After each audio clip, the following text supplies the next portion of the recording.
श्री इम्तियाज जलील जी। अध्यक्ष महोदय जी, हमारे स्पोर्ट्स मिनिस्टर, स्टेट मिनिस्टर दोनों भी यंग है, यकीनन उम्मीदें हमारी ज़्यादा बढ़ जाती है। मैं आपको कुछ बातें बताना चाहता हूँ। मोरक्को बहुत छोटा सा देश है, लेकिन जब ब्राज़ील को हराया तो शायद ब्राज़ील ने कभी सपने में भी नहीं सोचा होगा कि मोरक्को से हम हार जाएंगे। मेसी की अर्जेंटीना को जब सऊदी अरब ने हराया तो अर्जेंटीना ने कभी सोचा भी नहीं होगा कि सऊदी अरेबिया हमें इस तरह से हरा सकता है करके। लेकिन ये दोनों टीम्स, चाहे वो मोरक्को हो या सऊदी अरेबिया, जब मैदान में उतरे होंगे, उन्होंने पिछले 5 सालों से लगातार मेहनत कर रहे हैं ये सोचकर कि हम उतरेंगे तो हम जीतेंगे करके। हमें 135 करोड़ की आबादी वाले देश के अंदर हम लोग क्या कर रहे थे उस वक्त? हम टेलीविज़न के सामने बैठे हुए थे और हम ताली बजा रहे थे। खिलाड़ी कोई और था मैदान के अंदर, लेकिन हम खुश हो रहे थे कि देखिए कितना अच्छा गेम हो रहा है करके। उसमें हमें अफसोस इस बात का होना चाहिए कि 135 करोड़ की आबादी वाले देश के अंदर हमने 11 फुटबॉल खिलाड़ियों को तैयार नहीं किया। उस दिन सारे देश ने इस बात का चिंतन किया और हमने भी सोचा, यकीनन आपने भी सोचा होगा कि कहीं ना कहीं कुछ हमारी खेल नीतियों के अंदर कुछ बदलाव लाने की ज़रूरत है, वरना 135 करोड़ देश की आबादी अगर हम एक टीम तैयार नहीं कर रहे हैं तो कुछ ना कुछ कहीं ना कहीं गलत हो रहा है। इस बात का एहसास हुआ है और शायद वही एहसास को लेकर आज हम सभी लोग यहाँ पर इकट्ठा हुए हैं। मंत्री जी, मैं आपसे पूछना चाहता हूँ, यूएस और चाइना ऐसा क्या कर रहा है कि उनके खिलाड़ी मैदान के अंदर उतरते हैं? कोई भी इंटरनेशनल इवेंट जब ऑर्गेनाइज होता है तो उनके खिलाड़ी गोल्ड ऐसे ही हंसते हंसते लेकर चले जाते हैं। हम एक गोल्ड अगर लेके आ जाते हैं तो पूरा देश सेलिब्रेट करता है, बल्कि प्राइम मिनिस्टर ले लीजिएगा, पूरे मिनिस्टर्स ले लीजिएगा, पूरे चीफ मिनिस्टर्स उसका जश्न मनाते हैं, जबकि हमारे पास पोटेंशियल इससे ज्यादा है। कहीं ना कहीं हम कुछ ऐसा नहीं कर पा रहे हैं वो कर रहे हैं करके। वो क्या कर रहे हैं? तो वो बचपन से ही अपने खिलाड़ियों को आइडेंटिफाई कर रहे हैं, कौन हमारा खिलाड़ी कौन से खेल के अंदर है, और उसके बाद पूरी जिम्मेदारी उनके स्पोर्ट्स एसोसिएशन, फेडरेशन और वहां की सरकार उठा रही है।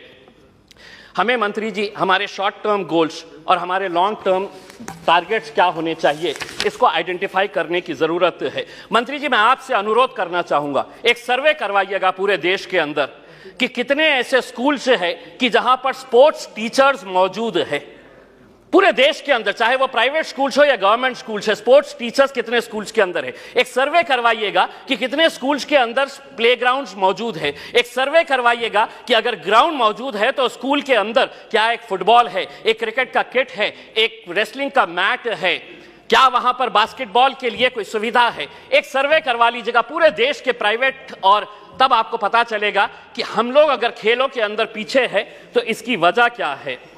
अध्यक्ष महोदय, मैं आपसे के जरिए मंत्री जी से यह अनुरोध करना चाहूंगा, 75 साल देश के आजादी के हो गए हैं, हम वैसे भी करोड़ों रुपया ऐसे वैसे कामों के ऊपर खर्च कर रहे हैं। मंत्री जी ये जिम्मा उठाइएगा कि 75 साल देश की आजादी के मौके के ऊपर हम हर स्कूल को एक स्पोर्ट्स किट प्रोवाइड करेंगे, जिसके अंदर एक फुटबॉल रहेगा, एक रेसलिंग का मैट रहेगा, एक बैडमिंटन के लिए, वॉलीबॉल के लिए जो नेट लगता है वो रहेगा। अध्यक्ष महोदय, एक मिनट, मैं सिर्फ सुझाव दे रहा हूं, और उसके ऊपर लिखिएगा कि अगर खेलेगा इंडिया तो जीतेगा इंडिया। उसके ऊपर आपकी तस्वीर लगाइए, आदरणीय पंतप्रधान जी की तस्वीर लगाइए, और एक 75 साल का तोहफा बोल के देश के तमाम स्कूल्स को आप ये दीजिएगा। हर राज्य के अंदर 4 कम से कम स्पोर्ट्स यूनिवर्सिटीज होनी चाहिए। मेरे शहर के अंदर थी, पूना वालों ने उठाकर उसे पूना लेकर चले गए। हम जमीन ढूंढते रह गए और उन्होंने कहा कि नहीं, हम पूना लेकर चले जाएंगे। 4 स्पोर्ट्स यूनिवर्सिटी, जिसका फोकस एरिया यही होना चाहिए, sports education, sports management, sports science, sports research और स्पोर्ट्स न्यूट्रिशन। मैं मंत्री जी आपको बताना चाहता हूं, औरंगाबाद के अंदर एक स्पोर्ट्स अथॉरिटी ऑफ इंडिया का साई का एक्सीलेंसी सेंटर है। आज तक करोड़ों रुपया आपने खर्च किए हैं उसके ऊपर, लेकिन कोई भी एक इंटरनेशनल लेवल का वहां पे इवेंट ऑर्गेनाइज नहीं किया गया है। आप खेलो इंडिया के जरिए आप अंडर 17 के टैलेंट को आप आइडेंटिफाई करते हैं, हम उसका स्वागत करते हैं। उसी तर्ज के ऊपर अगर स्कूल गेम्स फेडरेशन, अध्यक्ष सिर्फ एक minute, school games federation of India को यह जिम्मेदारी देते हैं कि आप अंडर 14 के जितने भी टैलेंट है उसको आइडेंटिफाई करिएगा। दूसरा, सबसे जाते जाते सिर्फ ये कहना चाहूंगा, भारतीय जनता पार्टी के एक एमपी है बृजभूषण सिंह जी, वो खुद एक पहलवान है। अगर वो रेसलिंग फेडरेशन ऑफ इंडिया के प्रेसिडेंट है तो हम उसका स्वागत करते हैं, लेकिन जिसने कभी जिंदगी में कोई एक गोल नहीं किया वो फुटबॉल एसोसिएशन का प्रेसिडेंट, जिसने कभी क्रिकेट बैट नहीं पकड़ा वो क्रिकेट एसोसिएशन का प्रेसिडेंट हो गया है। इसीलिए हम आपसे अनुरोध करेंगे, एक नियम बनाइए, राजनेताओं को खेलों से दूर रखिएगा, तब जाकर हमारे खिलाड़ी दुनिया के ऊपर राज करेंगे। बहुत बहुत धन्यवाद।